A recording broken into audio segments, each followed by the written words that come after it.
In Walmart's Who'Knewville, everyone ready their cart. Amazing Black Friday deals are about to start.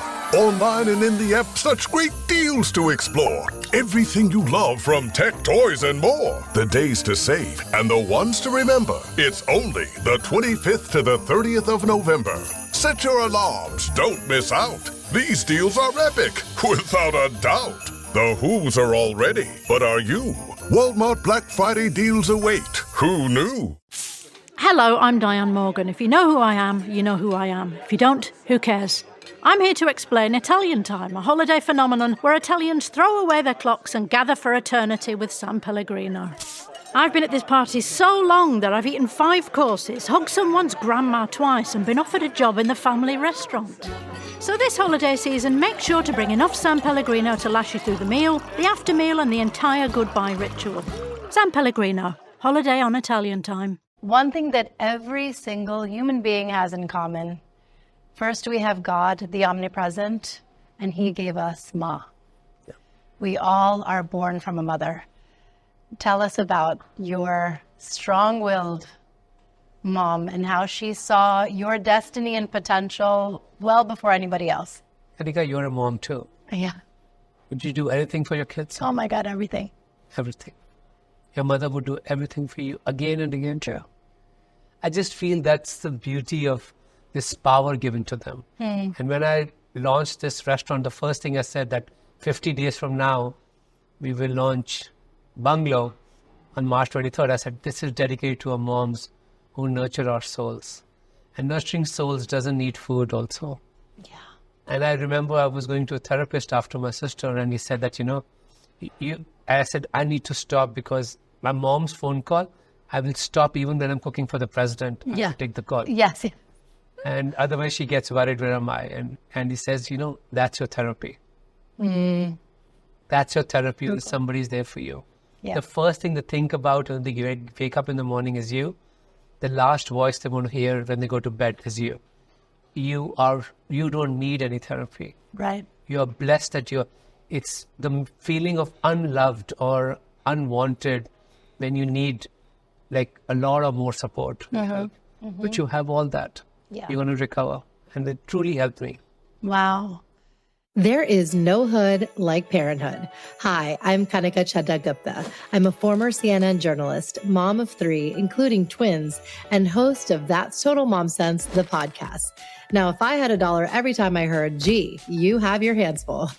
On my show, I interview change makers on their life lessons, legacy, and superpower of intuition, which I call our Mom Sense and Dad Sense. I've had the privilege of working with Mom 2.0, March of Dimes, and the White House, and have had some pretty amazing parents on my show. Hey, what's up? I'm Kelly Rowland. Hi, this is Chelsea Clinton. It's me, Bobby Brown. Can't wait to share my story. That's Total Mom Sense is a production of the Evergreen Podcast Network. Be sure to subscribe wherever you listen to podcasts and on YouTube so you never miss an episode. To join my tribe, visit that'stotalmomsense.com and follow me on Instagram at Kanika Chadda Gupta. Now let's dive into today's episode. Namaskar, everyone. Today I am overjoyed with emotion to be joined by my dear friend, Chef Vikas Khanna. I've known him for such a long time. He's a world-renowned chef, an author, a filmmaker, and the purest soul you'll find on this earth. Today, we come to you from a muhurat of his new restaurant, Bungalow, which he has dedicated to his late sister, Radhika. I'm so excited to be talking with you, Vikas Bhai. I have to tell how we reconnected because even that is just sheer kismat. So a few weeks back, I had come into the city. I stay in New Jersey, so I came to New York for a friend's book launch. And just as I was getting off of the subway, this young man approaches me and says, "Would you mind taking a photo on my phone?" And then I did a double take and I said, "Vikas?" And he said, "Kanika?" And it was just meant to be. And it made me think there are 8 million people in New York City. And how at that very day and moment did we cross paths after 10 years. It's just meant to be. Meant to be. And, your new chefs who are just coming to New York and they said, Chef, और तो कुछ नहीं एक photo कर सकते हैं बाहर आपके साथ. And I'm like, no, let's finish the work. And this guy didn't forget while we were leaving. He's saying, Chef, एक picture चाहिए आपके साथ मम्मी को भेजनी है. Like मम्मी का नाम बोला, let's do it. Oh. So we go outside and that is when you, in a fraction of a second. Yes. I was turning a corner and you caught me. And, I tell you that this is all Kudrat ka khel and Radhika is doing. She's showering her blessings on us and she made that exact moment happen. So I want to have many layers to this interview. As I was writing my questions out, the letter M, Ma, kept coming to me. It was recently Mahashivratri. We opened with Mool Mantar, Mata Tekna, Mandir, Mahal, Mahan, Man. I just kept thinking Ma. So, yeah. Month of March. In month of March. March 23rd is Radha's birthday. Yeah. And that's the opening of the restaurant. So, yeah, it's just, manifesting. So we'll start with your journey. I say it's Ma Ki Rasoi to Michelin Star. No. I have one word to add. I said, for Ma, Michelin Star chef means Michelin Star Mundu. Yeah. Mundu. And people who don't know Mundu, it's a very, I don't know. It's an affectionate way of... But yeah. Helper. Speaking helper, unpaid helper. Yeah. Unrespected helper. Right. So that's adorable. My mom doesn't cook, so she's giving me instructions what all she wants for breakfast and all things you want to taste, achar dal din and all those things. Yeah. So I said, Michelin Star chef is Michelin Star Mundu. That's it. That's it. Humbling. Yeah. Truly. My mom is the one who gave me the wings to feel that I'm no less. My mom is not a great cook, just to put that disclaimer out. Okay. She hardly cooks. She's saying, I gave birth to you. Now you cook. No. But she's the one who encouraged me that don't let anyone let you know or make you feel that you are less in any way. Because many people do that. And they especially do that to the people who threaten them or challenge them. Yeah. Only they will do that. Yes. No, it's so true.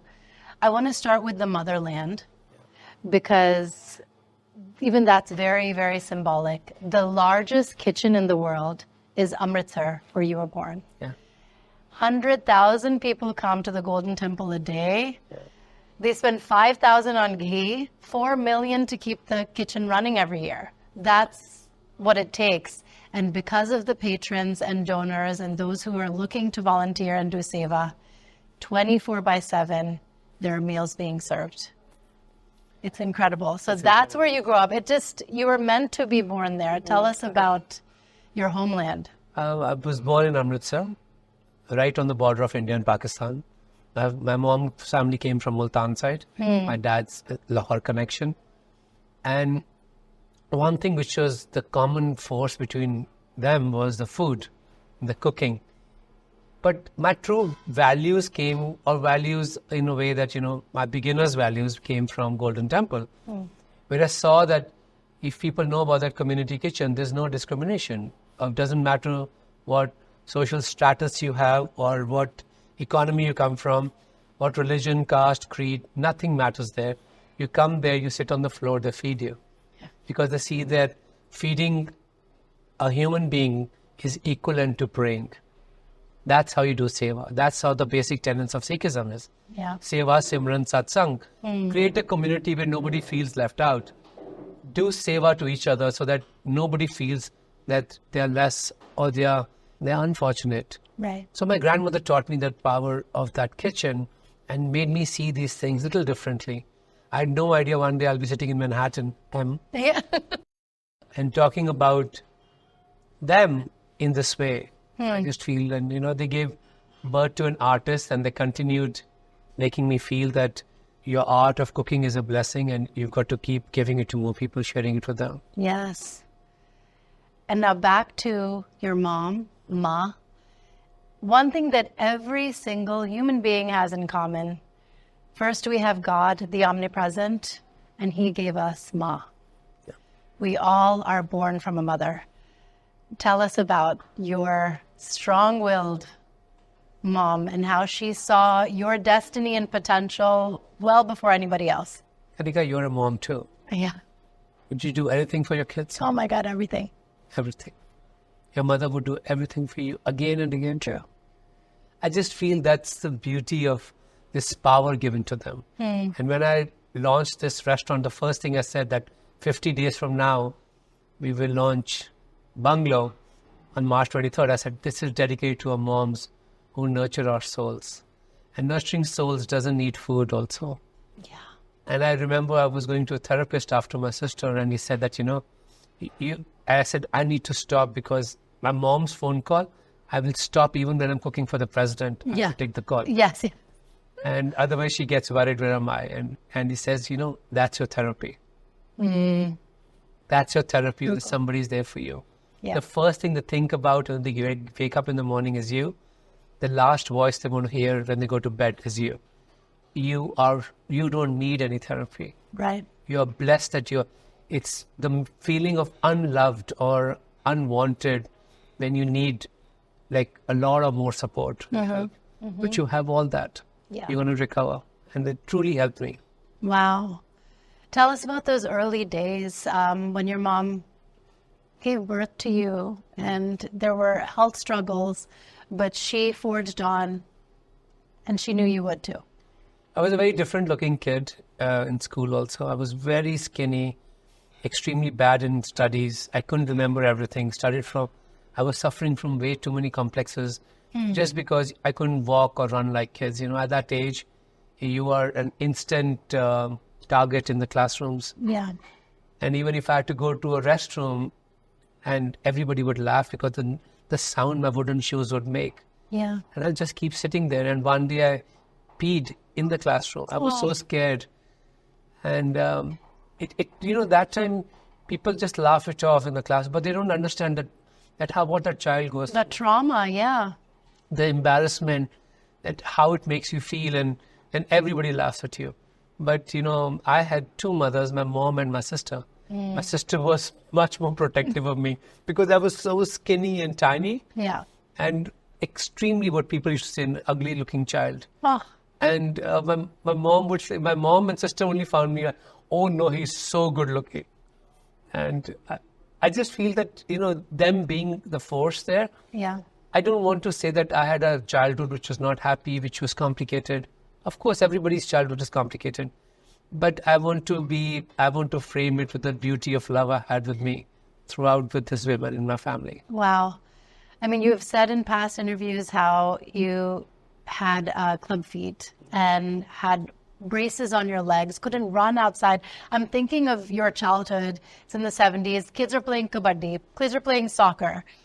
And all those things that, now everyone's gaming. But you weren't able to partake. And your mom said, my son will not only walk, he's destined to fly. Yeah, he's saying you're meant to fly. And one day, which people don't know about it, that one day we had to go to a birthday party of kids, and I refused to wear my wooden shoes. And I'm telling my mom, I'm not going to wear them because everybody just focuses on that. I'm more than that. Yeah. And I'm thinking to myself, actually, I'm not. But I'm more than that. But you want them to accept, yeah. So my mom had just bought an iron at that time. I took an iron and I put it on my foot, on my right foot. It's a huge mark there. Oh, my God. And I wanted to iron my feet out. And she got so mad at me. And I'm never going to forget that, how I made her cry that day. Oh, Patati. And, she saw the foot and she says, no. And she kissed it. I will never forget it. And she's saying, no, you don't need to go through this. I know that. Yeah. But you know what? God chose this for you. And we are standing there to make it happen. But we cannot give up. She doesn't like me talking about that incident because it was such a dark space for mother and son. Yeah. And I was so mad going to my neighbor's birthday party. I want to be like everyone else. And she said, you don't have to be like everyone else. You have to just stand out. Yeah. Which you do. Which you do in the most beautiful way. You started those days in Ma Ki Rasoi. I've heard you talk about how it was an open air kitchen. So when it was rain, you'd have an umbrella. Right? That's incredible. We started business when I was 16. Okay. So I was very young when I got into business. Yes. So all I would be doing kitty parties, if people don't know, is that Punjabi women just love getting out of home and finding a place where they can all sit together and they can bitch. Yes. Oh, yeah. And Talk then about in people. the end say Sanoki. Yeah. And then after that, they will eat and then they leave. It's a per head system. Lawrence Garden, we started these banquets. And because I was a very timid child, it was very difficult for me to ask for money. So most of these women would come and just not even pay. Okay. Because they will feel they're going to somebody's house. Right. And our business was really not the best. And my father used to say, change the name from Lawrence Garden Caterers to Lawrence Garden Charity. But I just feel that, that was my biggest education about understanding the empathy of a diner. Yes. That they might forget how much they paid you, but they will never forget you did that one thing extra, which was not transactional. Right. Right. How did you learn to cook, chop, prep? What age were you that, your mom and BG gave you that? My grandmother used to cook. Yeah. So I was her helper. Yeah. And, because she was aging and she had this kind of with her fingers, with Arthritis. Yeah. Those things. So I started chopping and doing everything. We had one more chef who just was so amazing. They came from Kashmir. His name was Bishambarji. So both of them became because I was young, more energetic, and I could do food for 200 people, 300 people. I was so good in tandoor. Not anymore so much. I don't know why. Really? Okay. I feel that, but now I want... You'll get back into No, it's just that when you're just doing one thing, you become perfect. Yes, master. Initially, I used to beat all these young kids. I used to make more breads faster, more precise, no burning, no kacha bread. Wow. But now I feel that, it's also, I just think that, I need them to win, maybe because of that. Yes. But I was fantastic, but we didn't, because we started with very little money, we didn't have any roof on the kitchen. And every time it would rain, and it would be one of the biggest disaster because the customers didn't have the roof and rather did the kitchen. Yeah. So it became a very big point of my pain. And that time we didn't have any apps to tell us weather. Right. We didn't know if it's going to rain. If it rains, it rains. But the kitchen one night, I will always remember when we bought a generator for a small party and generator kept tripping. And I went up on the rooftop where the generator was. It was dark. Oh. And suddenly it was lightning and I see my mom standing in the corner without anything, umbrella or anything. And every time the generator trips, she'll pick up the plug and just light it up. I said, and that visual has never left me. And I feel that every time there's darkness in my life, she comes to turn the lights on. Oh. And I feel that day I saw a different side of her silently doing this, just standing up. Because I was on tandoor and my grandmother's holding the broken umbrella. Oh my gosh. It was windy. Yeah. So I couldn't even put tandoor properly. And she was trying to protect my face. Yeah. And that night was, I don't know why, you remember a few nights. Our brain says, remember that moment. Yes. You just remember that the universe is with you. Yeah. Because of these two women. Wow. Wow. Your father was the one who bought you your first tandoor, right? I thought he hated me cooking. He hated, because men did not cook at that time at all. You never saw somebody like me. The celebration of Indian food. I'm going out there. Ghar mein koi aaya, pakode khaoge, like all those things. I knew how to make spring rolls and I'm serving everyone. Wow. My sister would treat me like a personal chef. But besides that, everybody was like, you shouldn't be doing this because, what is the future for him? Right. What is he going to do? Cook for the president? Like, this is what they say. Yes. Yeah. But it was very rare at that time. Right. In the 70s and 80s, Indian men opting for this and saying, I want to be a chef. Chef. Yes. Yes. Now let's transition to your move to America. That was December 2nd, 2000? Yeah. That was in the middle of the whole Y2K hysteria.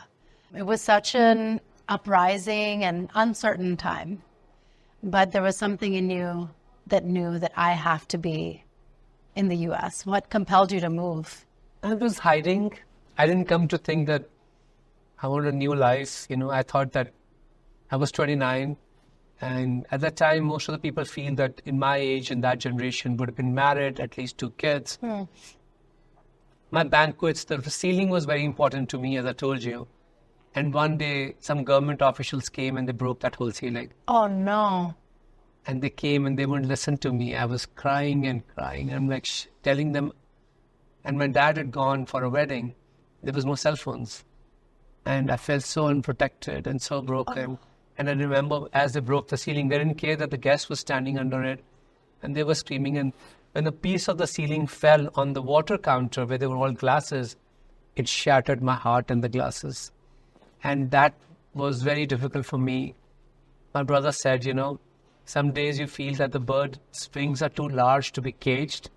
I feel that experiment with your life. Go somewhere. Fly higher. Small things will drown you. And I'd heard a quote that, it's not the mountains which stop you. It's a small pebble in your feet, in your shoe. It stops you. The mountains are there for you to climb. But that pebble is telling you, stop. You're saying there's a pebble in you right now. This is going to break you all the time. Why don't you go? And I'd read the book on Jonathan Livingston Seagull about the seagull who learned how to fly. So I said, okay, New York is a great city to hide. So I just came to hide. Wow. And you knew you wanted to go into the culinary business, and you were kind of humble enough to start small and work your way up. In New York, there's no memory of what you've done. Even the biggest chef from France, when they come to New York, they all start from the very bottom. I love that. Yeah. I think it makes you who you are. It gives you that resilience to stick around. New York is the city of rebirth. As an immigrant living in the city, you feel that the moment you walk in, and people don't give so much credit to Kanika, to immigrants from the other side of it. No, not at all. Because I feel that to leave everything which is familiar to you, your friends, your family, your history, your past, and to start all new in a foreign land, it's not easy. It's never been easy for anyone. That's why it makes the success so great here. Yeah. Moving on to miracles. On Christmas Day in 2000, same year, you encountered a miracle. Take us back to that time. Yeah. I was working in a deli in Tribeca, and before 9/11, it was easier to go into places and say, guys, I can help, I can cook, I can clean. And nobody informed me that they closed earlier. So I'm walking up on West Broadway up to Canal Street, and I'm calculating that, I'm really in a bad shape right now. No proper place to sleep, no, just changing couches. And, it's almost like chefs who worked with you, they said, okay, come and stay with us. But there was no real thing happening for me. Yeah. And I was standing, I saw a line of people at New York Rescue Mission. Now it's called the Bowery Mission. And I was standing and I was freezing. Every immigrant remembers the first winter in New York, and nothing can prepare you. No. For the biting cold. Oh my God. Nothing can, no thermos, nothing. No. So I thought it was different the way I was shivering for many other reasons.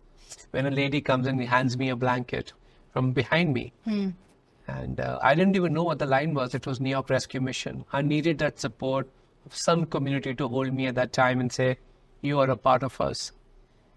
Some days it's not that blanket, it's the warmth you needed to feel that, of course, we're going to have the crazy ride in Manhattan, but the city is yours. Yes. That day I felt the city is mine. Yes. I belong here. And I'm going to find a way to stick here. And it's been almost 24 years, and I'm proud of every rise and every fall, every lonely moment and every overcrowded moment, every push in the subway, to every bike ride. Yes. It's non-tolerant. Right. And we love it. It's great. Oh, and I mean, to come from Amritsar, where seva is in our blood, to see what's going on at the mission. Sure. It's the same. It's full circle. You are meant to go there. So, and you volunteered your time. Yep. You worked with the CEO, Craig, and even during COVID, tell us how many meals you provided to people. So during COVID, my mom was watching television, and there was a news about the problems with lockdowns. The people who are most vulnerable are going to be old age homes, leprosy centers, orphanages. And my mom said, I want you to do something for them. And I was broken myself because my sister was going through a lot. And I didn't tell my mom what I was going through. I said, okay, Mom, I'm going to do something. And I tried to do a food drive and I failed just the very third day. Okay. Because I lost a truck of grains. I was trying to send it in south of Bangalore. I really messed up and I called my mom and said, I can't do it. My mom said that, this is the first time, everything what you learned was from our country. And when she said our country, it made me feel like I'm the other. Because she said that I was feeling the pain in her voice that how can my son not stand up for his own people right now? Yeah. Say it in Punjabi. How did she say it? मैंने कहा चल ना ठीक है ना जो भी सीखा साढ़े को नहीं सीखा ना तो ਇੱਥੋਂ ਹੀ ਸਿੱਖਿਆ ਨਾ ਸਭ ਕੁਝ ਤੇ ਉੱਥੇ ਜਾ ਕੇ ਨਾਮ ਹੋ ਗਿਆ ਠੀਕ ਹੈ ਉਹਨਾਂ ਵਾਸਤੇ ਜੀ and that really hurt me when she says live for your glory and that really hurt me and I said Mom even if I fail in this drive I'm not going to give up and within the next 9 months I put everything on back burner. We served more than 80 million plus meals.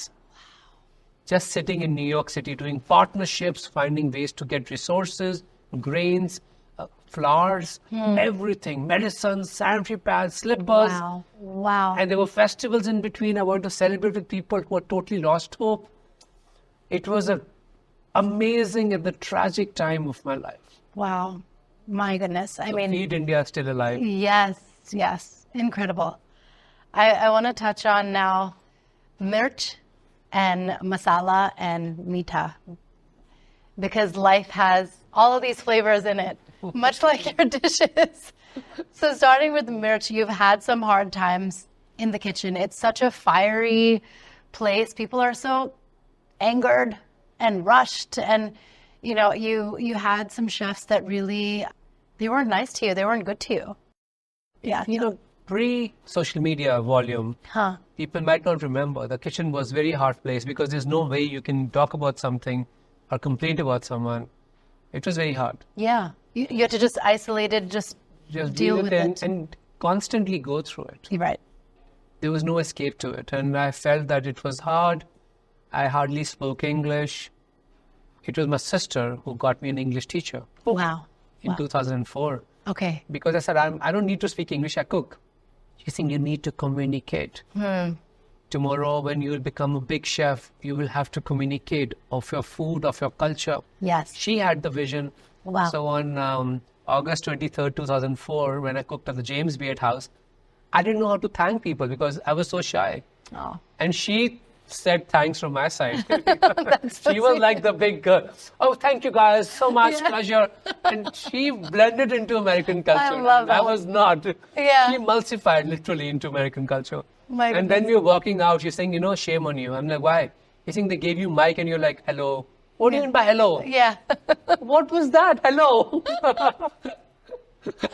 But I do feel that communication became the key for me to be able to tell where you come from, your past, your ancestral history, your cooking, the techniques you learn from India, the regional cuisine, the diversity, your experiences. So I think some chefs saw that as, I was very quiet and I was not, they didn't understand because it was a language barrier too for me. And they thought I was very submissive and then they just ride on you. One guy was trying to chop your fingers. One put you in funny. He thought it was funny and he said that, nobody's going to believe you.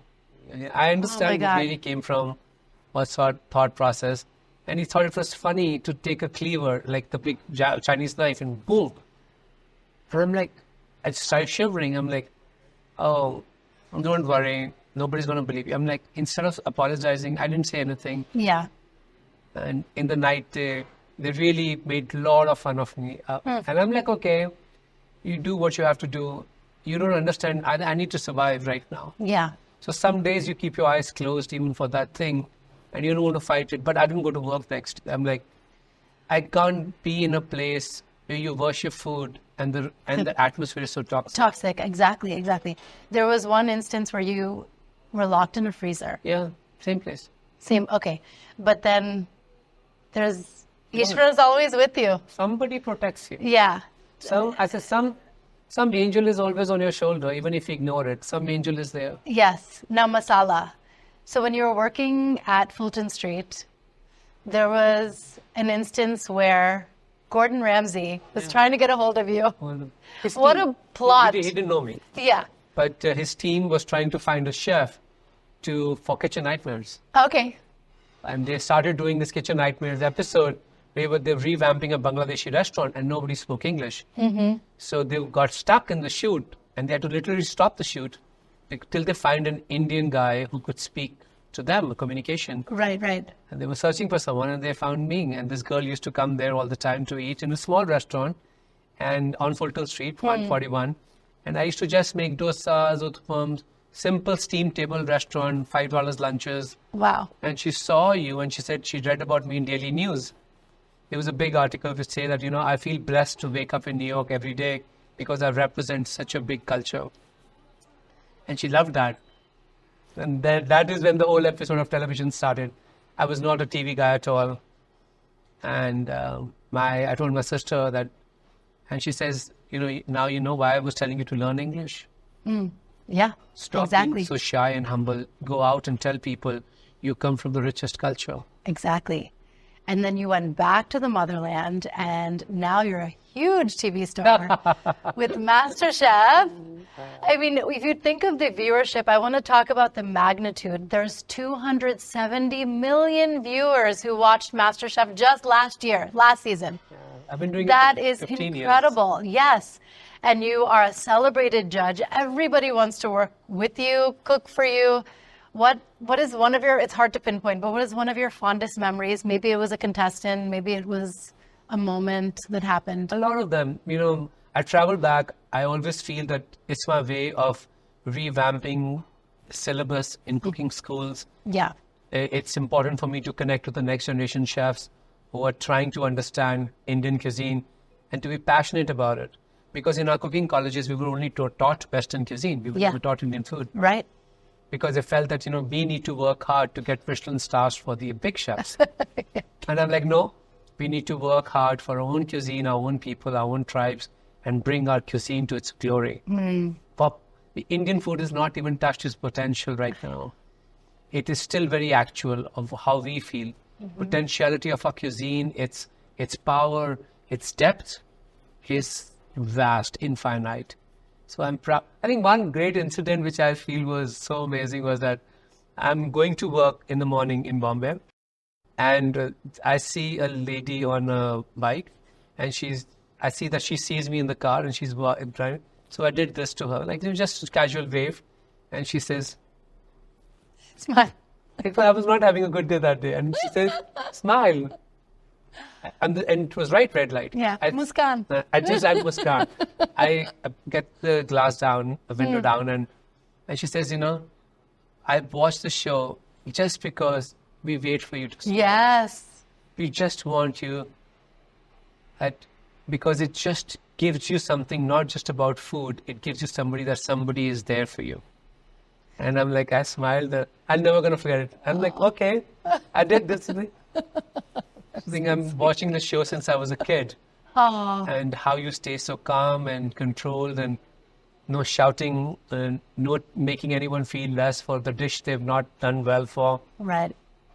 I think that's good. As it's a mom's favorite show, I'm going to continue to do till it remains a mom's favorite show because a mom is celebrated in Amritsar. Yes. And when the show is on, everybody comes to her and they watch the show with her. That gives me immense pleasure. Yes. Oh, I love that. And for Masterchef. Yes, I'm for Masterchef. Let's talk about Paris, Marché, the open air market. You had to learn French and learn French culinary cooking, which it's actually part of your kind of trajectory as a chef to get to that Michelin star. What was some time in Paris that you remember? In the colleges, we were taught French cooking. So we had to learn French terminologies. Yeah.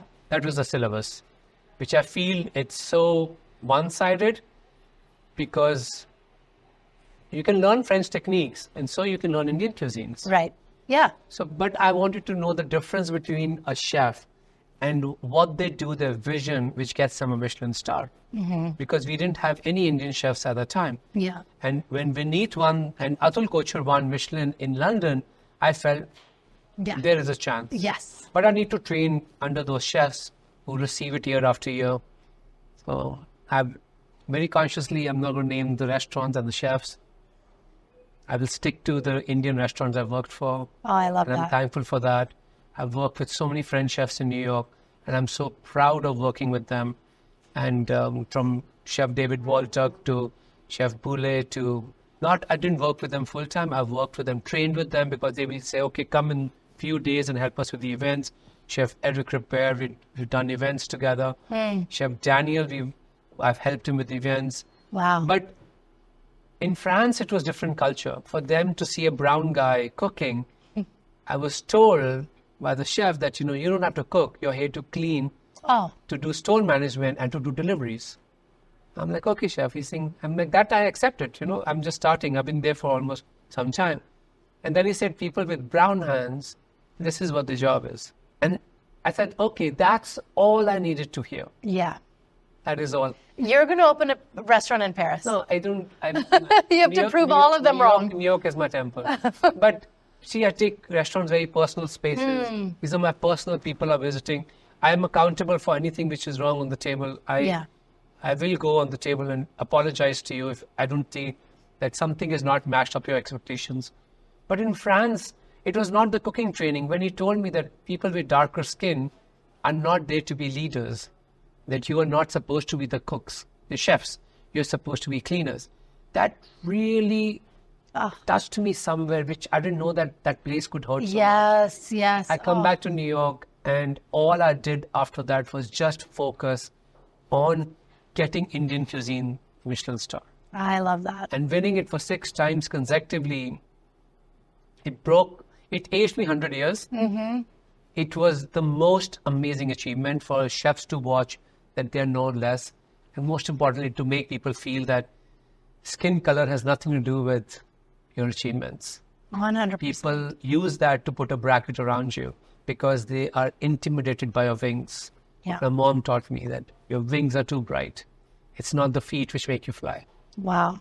And that's what has really fueled your mission. That's really, I have said it openly that I come from a very broken space where constantly you were made to feel so insignificant, so non-existent. Yeah.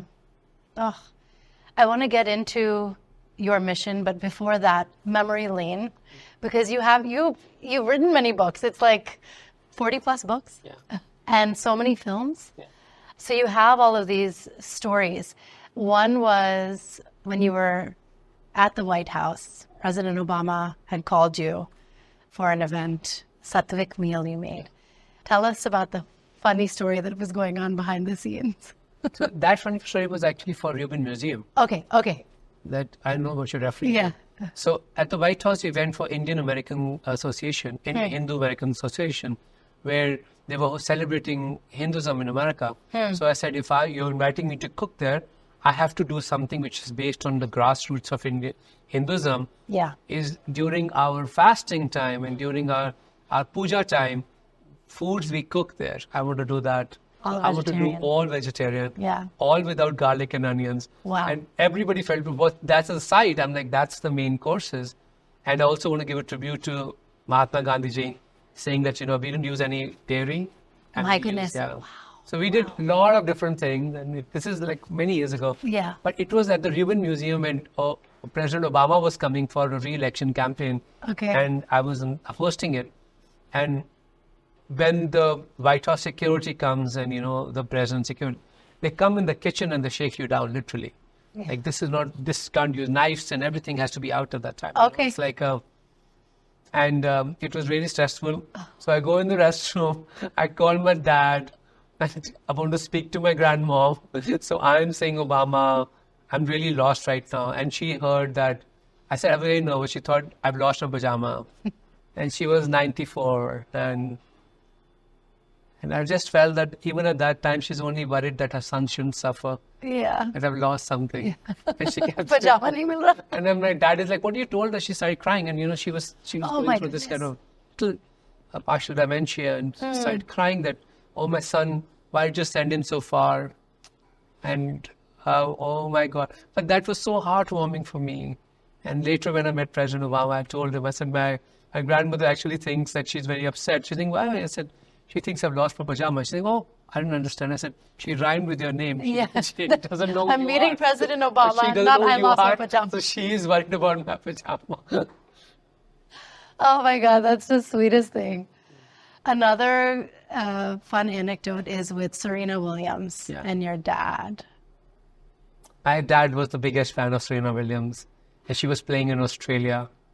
And in Australia, the time zones are different. So my dad wanted to sleep early so he can wake up very early. And I was getting worried because he was wheezing on the phone. I couldn't speak properly. And I said, Dad, you should go to a doctor. He's saying, oh, I have to go through your contract because I had just signed up with Mercedes for a partnership. And he's saying, oh my God, I can't believe my dream is coming true, that I'll be sitting in a Mercedes car. Oh, wow. So I said, Dad, you should have just told me that. He's saying, oh, that was my dream. I said, but why didn't you tell me? He's saying, you never asked me what I wanted. And that was the last time I ever spoke to him. And I never asked him what he wanted. I really thought that he's my dad and that's his only identity. But you keep forgetting that your mom was a girl once and who had a big dreams, and your father had his own dreams. And then you were born and you took over their lives. And now they have nothing of their own dreams. He passed away after a few hours. And that really broke my heart. And when I went to Amritsar, I took a red Mercedes with me. I bought a Mercedes. I said, bring it That's for outside the Papa. house. Yeah. Papa, I'm sorry I never asked you. And sometimes as kids, we never ask our parents that this is such a moment for us that we are grown up. Tell us your dream. Yeah. What you wanted to do. And my mom's dream, then I keep pushing my mom. Tell me what's your dream. And she's saying, I want to go for a Himalayan rally. My mom is not into cooking and all this domesticated work. I want to go for a Himalayan rally. I said, done, Mom. We're going to organize that. Mom comes to New York. I want to fly. My mom wanted to be a pilot when she was a girl. Wow. So we go for private flying lessons. Now I want to get into your mission, and it really starts with your sister Radha. Tell us how that has kind of honed you in on what you do with your time, where you find meaning now. So people have this thing, oh, don't worry, your pain is going to reduce. It's wrong. Your pain never reduces. You start to learn to live with that pain. And a small thing can trigger. We are big Shah Rukh Khan fans. And every movie of Shah Rukh Khan, we went first day, first show. Yeah. And when Shah Rukh's movie was coming, Pathaan, it just broke my heart. This was the first time I'm going to watch Shah Rukh Khan film without him. Oh. And Shah Rukh Khan is like a ritual for us. Of course. As Indians, he's one of our biggest identities. Yes. And when I went to see Pathaan, I sent a message to Shah Rukh also that I'm buying 2 tickets. And I know I'm not going to enjoy the movie. And then later I realized I couldn't go. And my mom was with me, so I took her to watch Pathaan. And then, he released 3 biggest movies in the country, one after the other. Right. I said, slow down, I'm still recovering. So it just is, small things trigger you. But I learned something for anyone who's trying to recover from pain. And this is coming from very deep love, is that your pain is deep and your love has been very deep. And one thing for anyone who's recovering, there's a word for us, it's called sublimation. So take all that pain and you create something majestic in the honor of the person. And this is what Bungalow is for me. Yes. It's sublimation. Because running a restaurant is very painful. Oh, so of course. It is like to overcome the pain, I'm creating bigger pain. But it's sublime. Look at the space. How did you come up with this location, this aura? It's my business partner, Jimmy. His Bhabhi, Sheila, is the one who designed the place. And I feel she really used her sense of aesthetics, her past, her childhood. We have all of common childhood. So when she did this, I was like, it cannot get better than this. Yeah. There's heart and soul to a restaurant, and that is what was required. Yeah. March 23rd, we open our doors to the world. It's going to be a big day. It would have been my sister's 50th birthday. So I want the whole world to celebrate her life and her legacy. Now tell us what is on the Ma for menu. Menu, most important. Yeah. Menu starts with inspirations from India, but we really want people to go a step further and see how we are combining those things. So even if you're doing a chart, it is going to look like chart, taste like chart, but we will add more elements to it. I feel Indian food, her sophistication is enough. That doesn't need anything else. But I want to give people something more memorable where they're eating everywhere, and so many amazing restaurants are all over the US and the world now. But to create something which is they only eat at Bungalow. I want them to be memorable because I have realized of cooking for 40 years almost that food is about the people you celebrate with. But I want my dishes to be so subtly interwoven with your meeting with that person that you remember that, oh my God, when we tasted it, there was a sweet potato which was roasted and smoked, and then with that amrood ka masala on top. Wow. And then you took aam panna and you created a whole new idea of aam panna. Then you did bundi with it. Okay, that's all coming to me because I see all the things from the roadside, but you all combine them together to say that I'm giving you an experience where I'm combining your childhood to a very modern way of expressing your love. Arriba. And the opening has so much color and like just celebration. So tell us about all the things that are happening. I can't wait. Oh to see. God, there are more than 8 dances, performances which are happening. And it's amazing. So many people want to volunteer just to perform here. I want to do this as a birth of my daughter. And I want to do this in the most celebratory way, where it's like an Olympic opening ceremony. After 23rd, it's going to be a restaurant. Sure. Before that, I can express my pain and my love, everything at the same time. And then it just becomes a transactional restaurant, a commercial space, which is running a place, food, eat, service. I'm going to do that to my best ability. Yes. Aage, iske haath. Yes. So my show is called Mom Sense. That's total mom sense. I feel like, again, everything starts with Ma. And for me, it means intuition. Yeah. Tell us about a moment where you trusted your own mother's sense, an intuition, a calling. Well, it has to be when I met Jimmy in Bombay. When I met Jimmy in Bombay, we were driving to Masterchef. Okay. And he spoke about his ammi. And that was it. Oh, wow. What he spoke, the words about his ammi, I did not respond. And then he left Bombay. And he's like, the place is here. We're waiting for you and all those things. Let's talk. And for next few days, I kept thinking about what he said about his ammi. So when I met his ammi, I said, Ammi, this has all happened because of you. If he had not spoken about you, no way. I'm not going to talk to anyone. But that day I felt this is the right partnership. And this is the time we all come, put our brains together, our experiences, our wisdom, our past, our ancestral values which are given to us growing up in India. We put them all together to a use which is commercial, which is cultural. I want to make it viable in all the ways. Yes. Now, you are someone who is very spiritual. Do you have a meditation that you do daily? I just can't sit still. I have too much of anxiety to prove. This was my sister's dream. Yes. And I really want to do. I'm really not good with meditation. Dr. Chopra has told me a few times that he have to take his workshops, but I'm really not a good. But you do karma yoga. That's something. Wo to haath se you're making food for everybody. I get anxious when I'm sitting for too long. Right. I feel that my place is there where food is coming next, so it has to be perfectly done. And that is my yoga, is my country, is my yoga. How I express her is my karma. Wow. And a mantra that you live by? Only one thing is definite.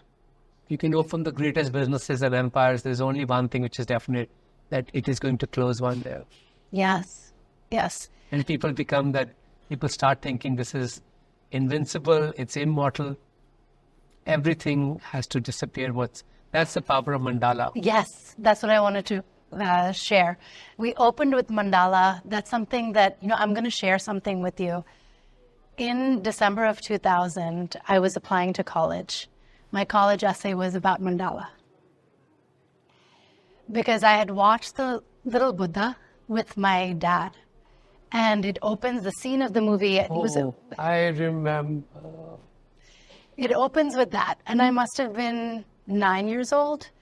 And it had moved me so much. I thought these chote bache and monks, on a pahad somewhere, making these beautiful sand paintings, they appreciate it and then they destroy it. And that just signifies the impermanence of everything. Of life. And everything is fleeting. Bulbuli jaise. But if you take in the beauty and the journey, that's all that matters. And so we opened this interview with mandala, and mandal is circle in Sanskrit, circle of life. So like you said, when you're open, something has to close at some point, but accepting that is so liberating. Yeah, it also tells you that you are on a mission where the clock begins from backwards. Give it your best, what you can. I will do my best attempt to invest in chefs to bring better dining experience. Try to do it. Yes. But I also feel there's a much bigger destiny which plays a role in this. Yes. 2 small things I wanted to give you. Okay, one is this folder.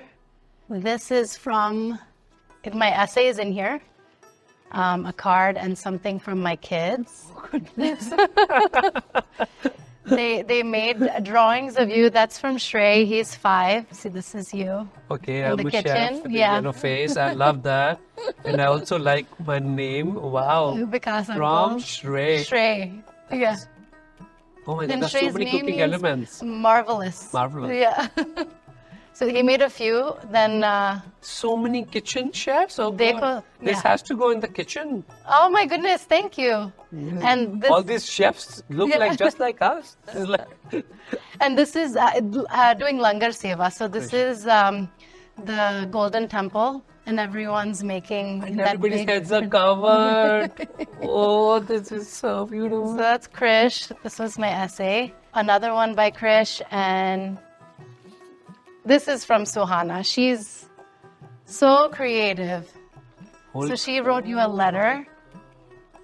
I love India. What is your favorite place, favorite dish and place in India? My favorite place in India has to be Varanasi, because that's where my sister lives. And this is so She wrote apron and she spelled it however she wants to spell This is perfect. This is perfect. Yeah. We need to change the apron spelling. Yeah, I know. Oh, Microwave. microwave is... Oh, this is so creative. Thank you. Thank And you. that's And this is my essay and a card. But Abhi, okay, you want to read it, Abhi? Yeah. Mubarak ho. Dearest Namaste. Vikas. Metamorphosis. Metamorphosis. You can read to yourself. And one last thing. We didn't do meetha. So, मैंने कुछ मीठा बनाया. Oh, कुछ मीठा हो जाए. मीठे चावल. Yeah, अपने हाथ से. So, when I was researching you, Oh, the Diwali is here. so when I was researching you, I saw that you like a dish from Odisha, Jagannath Puri Temple. The name is Kanika. Kanika baat. I don't know about this All dish. Kanika baat. So 4 baje savere, I made this for you. I hope it's not awful. My sister asked me to, she suddenly connected with Lord Jagannath. Because, when you're losing hope, you have to connect with something up there. And she connected with Lord Jagannath. And it was, I said, I'll go and pray to him. because it's brother sister. Yes, yes. And I went and I felt that the gods were calling me that day when I Wow. went there. And there was Rath Yatra. And I did a lot of photography and everything. But next morning, I felt the power of that place. Wow. And I keep going back to Odisha for that. Actually, the first dance which is going to happen is going to come from Puri temple, Oriya dance. Wow. Wow. Yeah. Rimli is doing the first performance dedicated to Lord Jagannath to this. I had never heard of this dish. Yeah. I was like, I have to research everything, your movies, your books, your videos, your podcasts.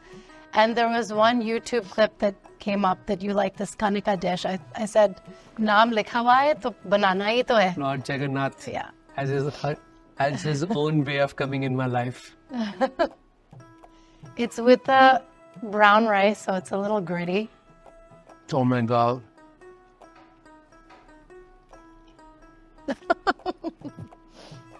It's so simple. So simple. So simple. So beautiful. Oh my goodness. Thank you so much for doing Of course. Kanika Bhat. My Kanika. Thank you so much. This is the best beginning of a dream project. I hope I can make you, millions of Indians, and my sister proud. You already have. Thank you so much. We're manifesting all of this today, and Mubarak ho.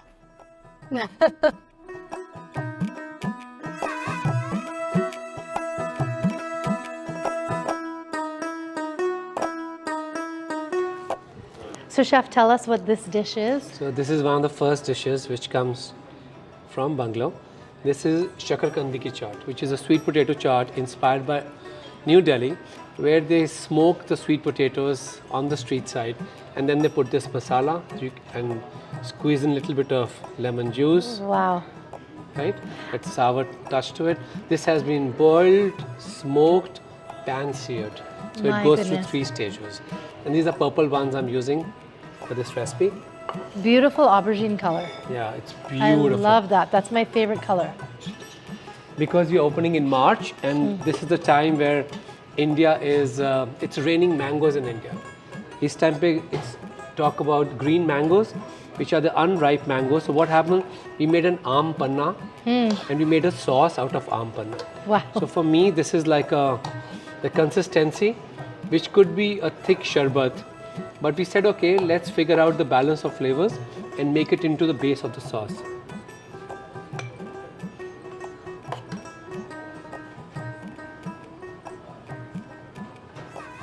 Good? Yeah. Such vibrant colors. My goodness. Now comes a very interesting thing. Every time you do this, you got to. So this is bundi, masala bundi, but it has flavor of ashwagandha. Okay. Anything you serve me. Anything you serve me. Chatpata. Right? Love it. So what we do is we actually put it around it, just like this. Wow. So this was a technique developed by me and my main chef Noshad. So you think, chef, ये मुश्किल होगा. So right now I'm doing in front of the camera. So what we do is we take this and we just turn the plate like this. So it's going to make it into a painting.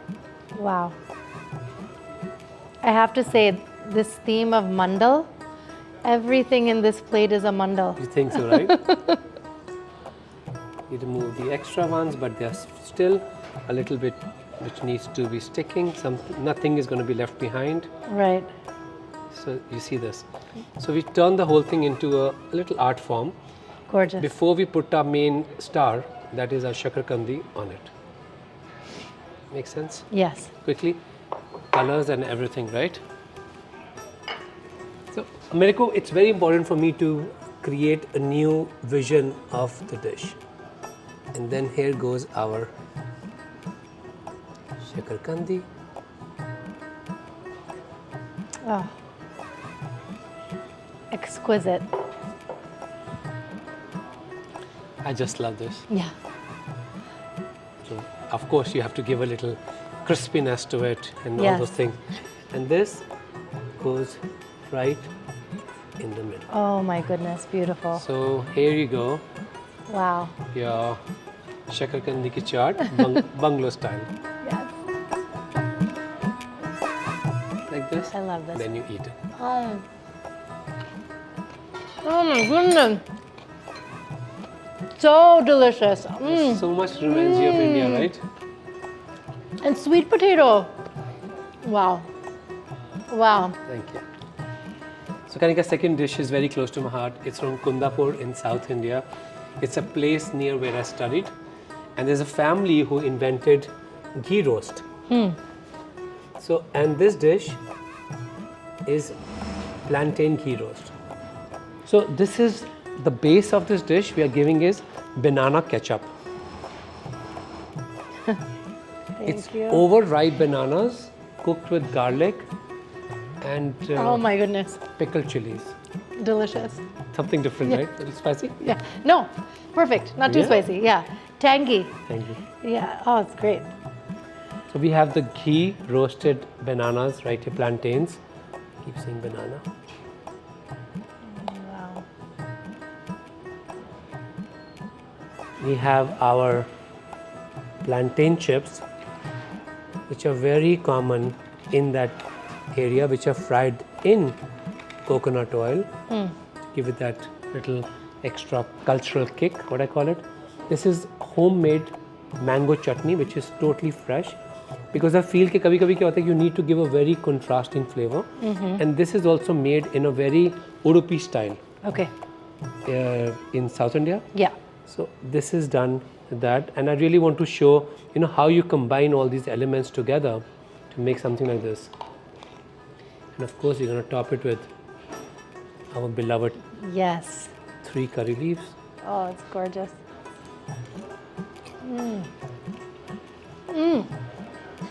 Oh my goodness. It's so typical South Indian. I feel like I'm there. My goodness. So I'm going to show you one of my signatures here, which is wholly special. This dessert will change 5 times in a year in different forms. Okay. This is, we're opening in spring, so we are celebrating spring, and then starts the summer. Right. India also celebrates monsoon, fall, and winter. Okay. These are hibiscus flowers from India, which have been turned into powder. Oh my goodness. So what we do is that we take a piece of this, little bit, in a strainer. This is a mandala. Yeah. That is beautiful. Ready? There's a very famous dessert in India which is called malayo or daulat ki chaat, which is one of my favorites. So we have turned pistachios for that. So it's almost like India's mousse, Yes. and this is a pistachio mousse now, which will go on the bottom right here. Complementing colors. This is where our art form comes for the main part of the dish. Thandai is a very famous drink during Holi. So it's almond milk with a lot of nuts and flavors and saffron. So what we've done is that we've created a whole new vision of that in form of a kharvas. Kharvas is almost like India's panna cotta, Yes. and that goes right here. Oh, wow. And we need to give a little definition to it, a little crunch to it, for which we are using chicky, Yeah. the sesame brittle. So authentic. Everything we grew up with, it's like from. Bringing everything on the Yeah, table, yeah. as my Street ritual is that you food. got to taste as you go. Huh. So something so simple, but yet so much seeped in culture, history, and depth of India's flavor and rituals. Wow. All yours. Thank you. Oh my goodness. So good. Thandai, pistachio mousse. Melts in your mouth. Chicky to bhul gayi. Yeah. Nee, So I want you to try the flour thing also, because that is also complementing the flavor. Oh, So yes, said yes, that yes, yes. I don't want to ruin this. something which we feel that people should feel we are celebrating Wow. Maharashtra in a very different way. Yes. Oh, the pista. Yeah. Oh my God. One of my favorite authors come from Maharashtra. Her name is, she's no more. Her name is Kamalabai Ogle. So So even a lot of young kids do not know about her. One of my first cookbooks was hers, and she was also known as a mother-in-law of million daughter-in-laws, because she taught millions and millions of girls how to cook. Yeah. So we might not know about her, but we want to celebrate her. So her legacy is going to be in the library. Yeah. Oh, you're bringing so many different people Hopefully. and memories to life. Thanks for joining me and Chef Vikas. This was an interview that I'll remember for the rest of my life. It's already a core memory, and I hope it touched your heart too. Thanks for listening to today's episode. I hope you got some great takeaways from our conversation. Join my community by logging on to thatstotalmomsense.com. If you haven't already, please subscribe to That's Total Mom Sense, the podcast, wherever you listen, and be sure to rate and review. On socials, my handle is @Kanika Chadda Gupta on Instagram, Threads, TikTok, and X. You can also find me on LinkedIn. My episode videos are on YouTube and YouTube podcasts with highlights on YouTube Shorts. Write to me at thatstotalmomsense@gmail.com. My team and I read all your pitches and feedback and are so glad to be in touch. Remember, always trust your mom sense and dad sense. Stay strong, super parents. See you soon.